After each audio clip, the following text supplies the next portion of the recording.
Hey everybody, I'm Elizabeth Nichols. I'm a college professor and I actually study cosplay. I started out studying beauty and appearance in Latin America.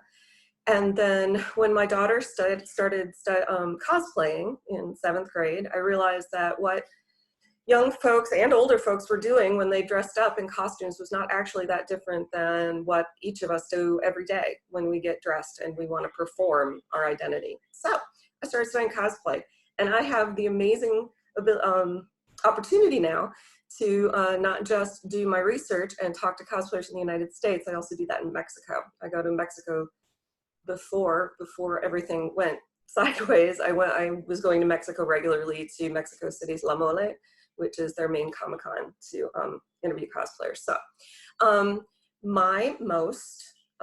so I can talk about cosplay in general, but today I think I'm going to talk about Harley Quinn because that's what I'm focusing on in my research right now. So what we've got here on this screen is I like Harley Quinn a lot because of the evolution of her character. She evolves over time. She's one of the most popular DC characters at this point, to the extent that people cosplay her all around the world. So on this first slide on the left, we have a cosplayer who I met in Mexico City. And on the right, we have one of our local Springfield, Missouri cosplayers, Amanda, who's also cosplaying. Okay. So anyway, just for the record, I also blog at cosplaymom.com. So if you'd like to check out the blog, that would be great. Okay, so just a little background. I think a lot of people are familiar with Harley, but just in case, her first appearance was in Batman the Animated Series. She appeared as a foil and comic relief, basically, in Batman the Animated Series. And since that time, she is, by some measures, she has become the 4th most popular DC figure after Superman, Batman, and Wonder Woman. So if you consider how many characters DC has, that's pretty significant. And this is one of the things that interests me as a professor, is that why would Harley be so popular? A lot of cosplays, if you go to cons, you'll see that a lot of cosplays come and go. For a little while, everybody was dressing up as Eleven from Stranger Things, or the last Visioncon that we had, there were a lot of Marvel Universe Avengers characters, or Fat Thors. But consistently, what I see when I go to conventions is that there are always Harleys. And there are Harleys from all of the different iterations of her character, and there are Harleys of all genders and ages. So she's clearly one of the most popular. She's one of the characters that has the most resonance with people, which I think is really interesting. And I'd like to know more about why that is. So it's important to recognize that during the time period since 1992, she's not only undergone a physical transformation, she looks different on the outside, but she has also undergone changes in development of character. So she has grown significantly from being sort of the abused partner of the Joker, right? So this is just an example. There's so many Harley fans out there in the world that on Twitter there's a Harley Hub, and from the Harley Hub, so I stole this from him, from the moderator of that group. You can see how many times Harley has appeared and in how many iterations. Her appearances are usually sort of generally classed into the classic Harley, right, which is what you probably think generally of from Batman the Animated Series, but then in some other appearances. And then the more modern versions of Harley Quinn, which basically start with the New 52. So like I said, I am a professor, and I've published on cosplay and Harley Quinn. And like I said at the very beginning, one of the things that interests me the most is how much cosplay is just sort of an extension of getting dressed in the morning, right? So cosplay is costume play that helps us express either who we are or who we want to be in a way that we don't get to in our daily lives. So Paul Valéry, who was a French philosopher working in the middle of the 20th century, this is one way that I like to explain it that I think makes sense to people, is that we have 3 bodies instead of 1. And our first body is who we feel like we are on the inside. So I might put on a show of being really strong, right, and aggressive, but I actually feel very vulnerable on the inside. Since I know I'm talking to a real set of nerd viewers today, I would say the first body is kind of what Morpheus calls our residual self-image in the Matrix, right? It's when you close your eyes and you visualize who you are, that's your first body, both in character and in appearance. So your second body then for Validie is what other people see. It's your outer shell that you choose what clothes to put on, what makeup to put on, how to do your hair, and etc. So that second body, the stuff on the outside, is not necessarily the same thing as the body on the inside. So you might be forced to wear a uniform for work that you don't feel really reflects who you are on the inside. Or you can, what a lot of us do, what Nancy Epochs or later on the slide says, is that what most of us do is we seek to have an outer body, a second body that reflects who we are on the inside. We want people to know. We want to communicate to people who we are. So if we wear, say, a t-shirt with our favorite anime on it, what we're doing is we're communicating to other people that we're a fan of anime and that we know what that is. And so like when you go to a convention, that's why it's so easy to make friends at a convention, because you can just walk up to somebody else who's wearing a t-shirt from your favorite movie and you automatically have something to talk about, right? You already know something about that person on the inside just based on what they chose on the outside. So the third body, which we won't talk about as much here, but it is important, is the body is like the nuts and bolts and the pieces and your anatomy, right? So Valerie said it's the body we know only for having dissected it. What he was saying is it's the parts. And I do think it's important, I'm not gonna talk about that a lot today, but I do think it's important to recognize that for a lot of people, their third bodies don't match their first bodies. So they may know that they are female on the inside, but their third body doesn't match that feeling. So anyway, that can be a useful way to think about beauty and appearance, about how we choose whether to wear makeup or not, whether we choose to grow our hair long or not.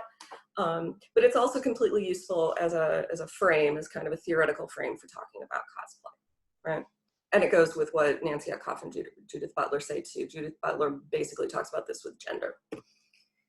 So when people cosplay, in my opinion, right, in my professional opinion, what they're doing is that they're watching media, right? Whether they're watching a movie or they're reading a book or they're watching a television show.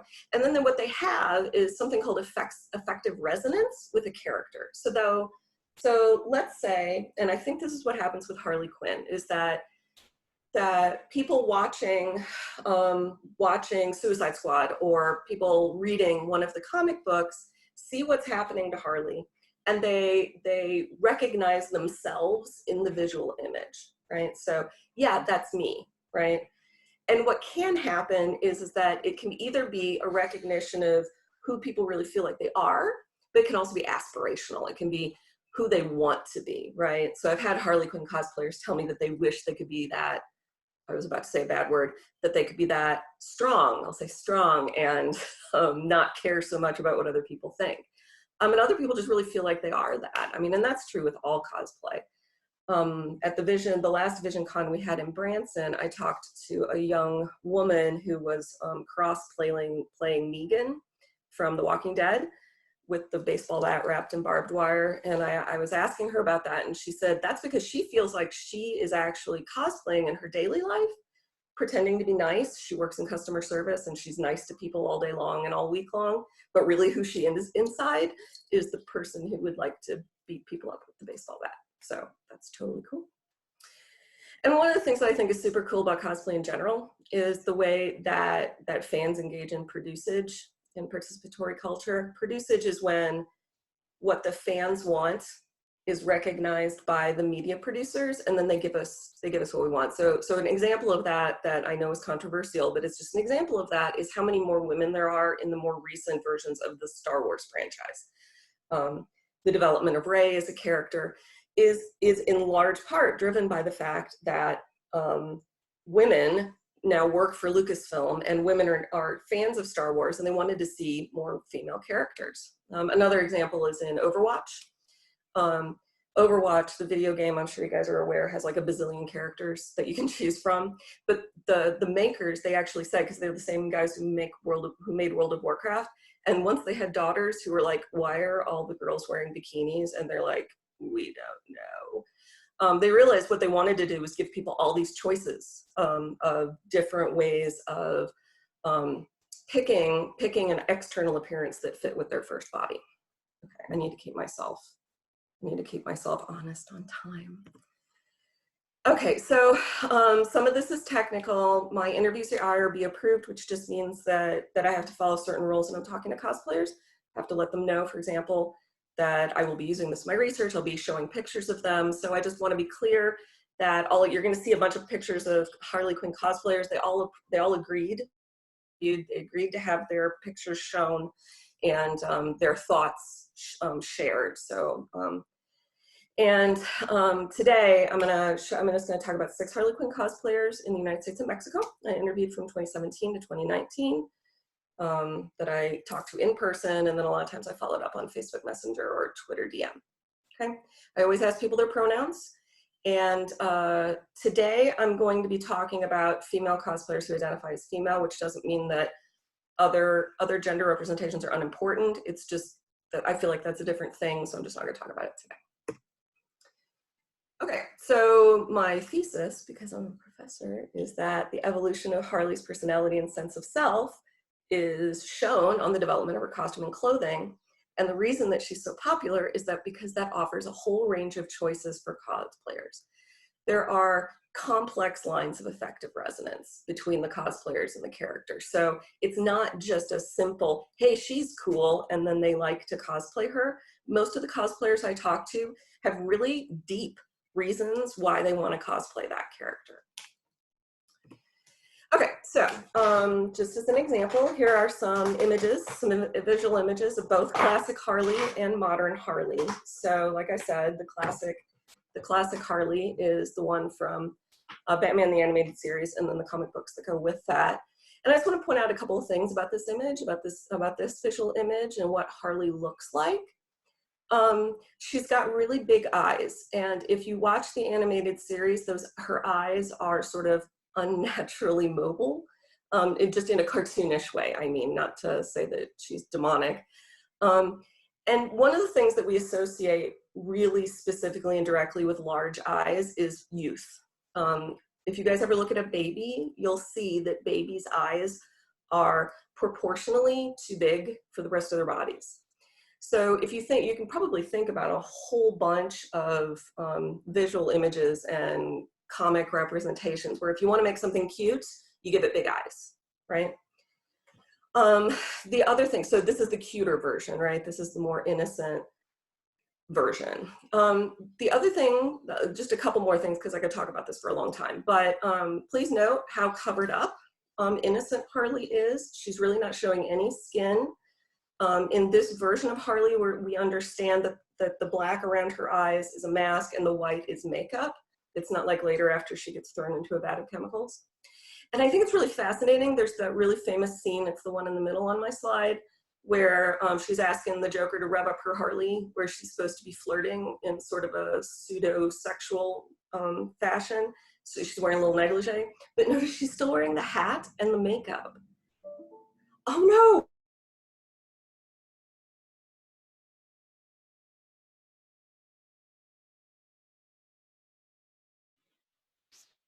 Ruh-roh. Give me one sec. Okay, so back after my computer quit.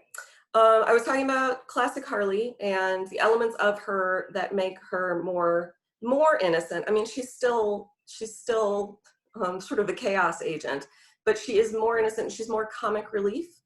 And also, as a sideline, she's also abused. The writers of her at that point say she is the prototypical abused woman, Harley Quinn. It's after that scene, I think, the rev up your Harley scene, the Joker actually throws her out the window. So later though, all right, an evolution in both the way that Harley looks and then also her internal, right, her first body evolution. She leaves the Joker, she gets empowered, she gets much angrier, And that's really reflected in the way she looks. So I've got a variety of images over there. There's one from Arkham. There's one from the New 52. There's Margot Robbie in the Suicide Squad, and then actually the Suicide Squad comic book too. And if you'll notice, I told you guys about the eyes on the left side. Notice how much sharper and smaller they are. Not just on Margot Robbie, who's obviously human with human-sized eyes, but even in the drawings, like in the lower right-hand corner. The way that her eyes are presented is small, the sharpness of her features as opposed to the roundness of her features, all of that help. What it says to us is more power and less innocence. So what this does is it really gives cosplayers a whole range of characters to choose from, or not range, but it's an evolution, right? If you can identify with and have affective resonance with the young and sort of playful classic Harley, but unfortunately, a lot of women have a lot of affective resonance with the angry, abused, survivor of abuse woman on the right, who has come through it and is now ready to kick some butt. Okay, so just as and people cosplay all the way along, right? Now here is Joker's Harley, who we had at Visioncon last year, who cosplays the classic Harley, and then one of our local cosplayers here, Amanda Pierce. Right. And Amanda has told me in interviews, they both told me that what they like about this version of Harley is the playfulness and the youthfulness, and how they're not looking to cosplay somebody mean or violent, even though, of course, there is violence in that character. And that's what they want, that's what they feel affective resonance with. Right, either aspirational resonance, right, like they wish that they were more like that, or that's how they feel like they are in person. And knowing Amanda, I would say Amanda is kind of just that person. She is cute and sweet and kind, and just a little, she's got, I love that picture of her on the right. She's got just a little bit of devilish glee in her eye, but she's certainly not, in my experience, she's certainly not a violent individual. And I feel like now that I've said that, I'm going to try to suggest that some of these other cosplayers are. I don't mean that. I just mean they might have a different approach. Okay, so in the modern Harley, here are a couple of cosplayers who cosplay. Yes, there's Zach. The one on the right is Zach's girlfriend. She's amazing. There's just something about that one on the right. I know, I tell you what, right? All right, I'm going back now. Bernadette on the left is a cosplayer I met in Mexico. That's at Mexico City's La Mole Comic-Con. And Raylene, of course, is one of our local cosplayers here in Springfield, and Zach's girlfriend. So she's taken, so sorry. But she's great. But what both of these cosplayers told me is, because these are both Arkham, both of these cosplayers are from the Arkham Asylum Vision. Both of them, there's this way that cosplayers choose which version of Harley to cosplay based both on whether they like the look, right, the second body look, yes, and both of these cosplayers like that costume, but then they also like the attitude, right? So like Bernadette over there on the left with an automatic weapon, and that she's ready to not take anything off of anybody anymore. Raylene has also told me that, the things that Harley survived to get to that point, and then still happy and ready to take on the world, that's something that she identifies with as well. And that's the kind of thing also that happens with fans and cosplayers who decide to do sort of creative Produsaged Harley. So here is Mitsuko, who is another Mexican cosplayer who I met in Mexico City. And this is a steampunk Harley, right? I find creative cosplay to be especially interesting, because what's happening there is the cosplayer's like, that character is really cool, right? And I like the way that character looks and maybe their backstory and who they are on the inside, but then I want to give it my own personal, right? I want to add my own identity to this character. So Mitsuko told me that she totally identified, again, with that modern Harley, the one who has gone through a lot in her life, who has survived a lot in her life, and has come out on the other side. But she wanted to add her own style to it. So she added the steampunk Harley.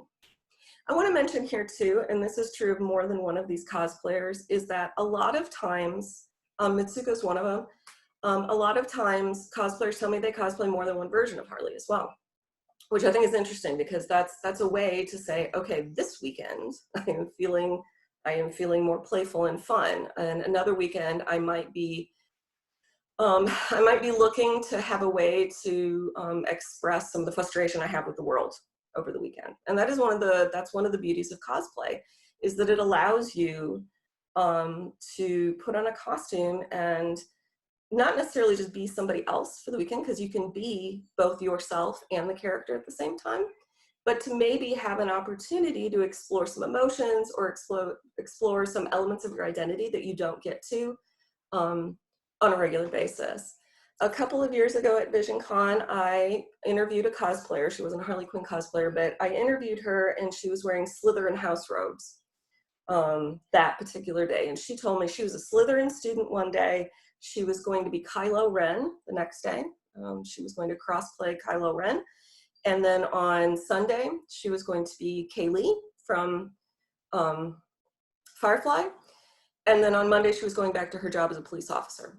And for her, those were just 4 different costumes, and those were 4 different elements of her identity, which I think is really interesting because one of them was male, one of them was masculine, and one was very dark, right? Dark and aggressive, and one was Kaylee, who's like the bubbly, happy little person. And I think that's a really good example of how cosplayers can both participate in the creation of new characters, but then they can also use those characters as a way to show the world who they are and to play, right? Because that's what it's about. So as I go forward, one of the things that interests me, and I need to do more with this, is that I find it interesting how often cosplayers appear, Harley Quinn cosplayers appear with Joker cosplayers. So here's another Mexican cosplayer, Saray, and she does several different versions of Harley. The one on the right is when I met her in Mexico City, and she was with her boyfriend, and she was doing classic Harley. But she also often does Suicide Squad Harley and Arkham Harley. And what I thought was really interesting was the interaction between her and her boyfriend. She would say that she did things and then he would disagree with her. And I would hate to say that it was like the Harley Quinn Joker relationship, but it was distressingly similar to the Harley Quinn Joker relationship. And I'd like to look into that further. At the point when I originally wrote this presentation, I was looking forward to the new Birds of Prey movie, which was amazing, and everybody should watch it if you haven't seen it yet. And then, of course, I want to talk about people who crossplay Harley or who gender bend Harley. So crossplay would be people who are born male who cosplay Harley as female, and then gender bending would be people who are born male who cosplay Harley as male, which would be another iteration of that. But I think there's stuff going on there that I think is interesting too. Okay, so I asked and received permission to plug our book. My daughter and I did write a book called Getting Cosplay for Beginners. Check it out. It's available on Amazon. So if you don't cosplay and you want to get started, we have lots of tips for you about that. But that's kind of what I've got for today. And I am happy to chat with Zach about cosplay or about Harley Quinn. And I am happy to take any questions anybody might have. You ring. All right, well, we did have a couple questions. We got one from Chandler, who's actually on right next. Or actually, no, he's on at 3 o'clock. He said, what do you think about the team up between game masters and cosplayers to bring character models to life? More so for visual representations for players seasoned and new?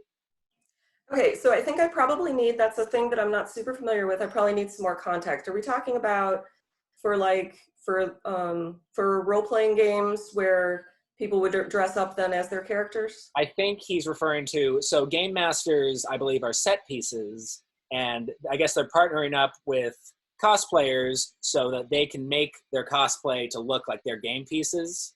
Cool. Okay, and I guess he's just curious as to what you think of that. Well, I think so to the extent I understand it, and I'll just be honest because I try to do this. I'm a college professor and I try to do this to my students too. I'm just going to be honest with you when I don't know much about that, right? So it's not as if I'm an expert on that situation, but based on what I'm hearing about that, what I would say is that strikes me as not really being any different than seeing a character represented like the previous cosplayer did, like Mitsuko did, where she sees a character, she likes the character, but then she wants to make it her own, and then she wants to dress up like that character. So you have resonance with your character. You're like that. You develop your character in a game, right? And then who they are is also reflected in what they look like. And so, of course, you would want to dress up like that if you identify with them. Am I making sense? Oh, you're absolutely making sense. Okay. So I think that, in some ways it's like fan fiction, right? Cosplay and fan fiction are not that far apart. You see characters that you like, you see characters that maybe you identify with, but you want them to act a little bit differently than they did in the story or in the movie or whatever. So you write your own fiction to make that happen. Yes. And then dressing up as them then would just be a logical extension of that, I think. It's just a visual representation of what you're feeling on the inside again. Yeah. I hope that answered the question. Oh. All right. So how are we doing on time? We've got a few minutes. Is anybody else? Let me see. So I can talk some more about, getting started in cosplay if you want, but I'm also just happy to answer any questions that anybody's got. Let's see. Or anything you want to talk about, really. How did you, I understand like how you got into cosplay, via your, actually we just got another question, so Okay. Hold on for that one. Marissa asks, are there any unhealthy behaviors that can come from cosplaying someone like Harley who has been through such abuse? Like if someone is cosplaying her to get emotions out from real life trauma, can that be dangerous? That's an excellent question, and I am not aware of that happening. I would say, off the top of my head, so I don't know if everybody's aware of that, but one of the things that happened was about 18 months ago was people who are watching, if you haven't attended a lot of conventions, if your cosplay has weaponry, so like I've still got the slide of Mitsuko up. Do you guys see how it's got the orange top on her gun? That's a visual representation that that's not a real gun. It has to have that. And then if you have swords and stuff, usually they have to be piece tagged. That's a thing that we do at Visioncon, where when you walk in, if you have any prop weaponry, it needs to go to the security desk where they check it out and make sure that it's not, for example, live steel, that you could actually, so if you get a samurai sword, right? We don't want it to be the kind that's an actual functional samurai sword that you could chop somebody's head off with. So often, even if you buy it from a vendor, maybe they'll put a piece tag on it, which is like what do you call those plastic things? The zip tie? It's not kind of like a zip tie kind of thing, so you can't open it. So you can't pull it out until you leave, right? Okay, so that's a thing that's pretty common at conventions and has become even more common as incidents of public violence happen. About 18 months ago, it wasn't San Diego Comic-Con, it was a different convention in California. I don't remember off the top of my head. Somebody showed up and even went to the security desk, and he had real weapons with live ammunition and live steel. Yeah. And he was trying to get into the convention with these weapons of mayhem, and he was arrested. And that's a real concern in the community, that because so many of us in our daily lives have to be good, right?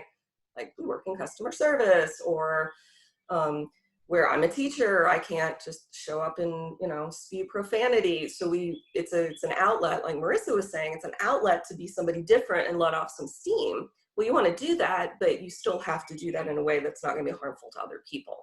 So this is why, as an example, if you do, it doesn't even matter what kind of weapon it is.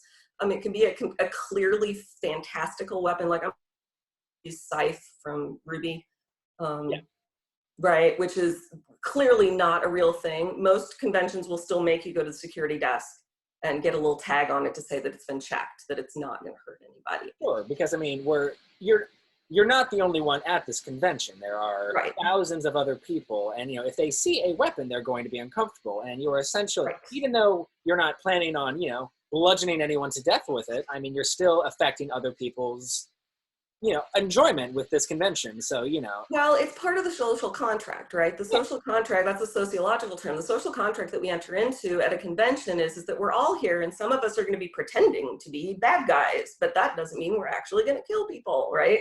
So you can send your kid up to Darth Vader and have their picture taken with Darth Vader, and he's not going to choke them, right? And so with weaponry, I think that was the first thing that came to mind, is that's the potential that it has to go badly. And I am unaware of a time that it has gone badly, because the cosplay community, by and large, right, like well in the majority is law-abiding and nice and fine. But there's always that danger, right, that somebody will take the opportunity of maybe even at a smaller convention where maybe their security's not as tight, to try to get in with a real weapon and then cause some mayhem. So. And I mean, when you go to Visioncon, when the head of security is Mark, he's intimidating. So would not recommend. Would not recommend you try to get away with any funny business. Okay, Aaron said at the movie theaters in Nixa, actually, an old lady. Okay, all right, we can tell the story real quick, and then we need to head off, Aaron. At the movie theater in Nixa, actually, an old lady called and said they'd seen a man going in the theater with guns, but she neglected to say he was dressed in red from head to toe. Zach dealt with them when the county Mounties came pulling up. Yeah, so for those of you who don't know, I'm also the marketing manager of B&B Theaters here in Ozark. And yeah, that did happen. There was an elderly woman who saw all the cosplayers, and, they were all, and it actually wasn't the guns, Aaron, it was the swords, because, there weren't any guns. Was it Deadpool? Was it somebody cosplaying? It was Deadpool. Yeah, I had a bunch of cosplayers there, and I made them all put their guns away, because there was, right. One of them was dressed as Nick Fury and had a gun. I told him to put it away. And I made sure everybody had the swords sheathed, and they were fake swords. Right, yeah, so. But, she saw the swords, and I guess, trying to figure out, which, I mean, I understand, but when the police arrived, there was only one officer, and he took one look at him and then just laughed and left. But the thing is that people are scared for a reason, right? And I don't think that that's unreasonable. I mean, especially for those of us who've been to a lot of conventions that take place in hotels, I always just really enjoy, sort of at their expense, the folks staying in the hotel who aren't with the convention and have no idea what's going on with all of these people. Yeah, exactly. I didn't fault that. I mean, they're completely confused. They don't have any reference point. They don't know what's going on. And a lot of people, when they're confronted with something they don't understand, they're going to get scared. Yeah. Right. So I don't blame that older lady either. But yeah, I know that my daughter and I showed up for one of the premieres at Zach's movie theater. I was cosplaying Tallahassee from Zombieland, and my daughter was doing, oh my gosh, what's her name? Wichita. Yeah. And we were specifically told we shouldn't do zombie makeup because that would be scary, and that our weapons needed to be not too scary. I don't think we even brought weapons. We just brought Twinkies. I had asked you preferably not, just to. Weapons. We just brought Twinkies as our prop. I'm sure it would have been fine, but I was. Yeah, but no, I totally get it. So, because there is that potential, right? There is that potential for it to go wrong. Well, all right, Elizabeth, it's about time for Michelle to hop on. So we all love you very dearly. Thank you. Like I said, the blog is cosplaymom.com, and I'm happy to talk about other questions. And there's also a little ad there for the book if you guys are interested. Thanks for having me on. Deanna or Marissa, if you're in the chat, can you add those links to Elizabeth's blog and book? And if we have already, we can also post those later. That would be great. All right, I'm going to stop.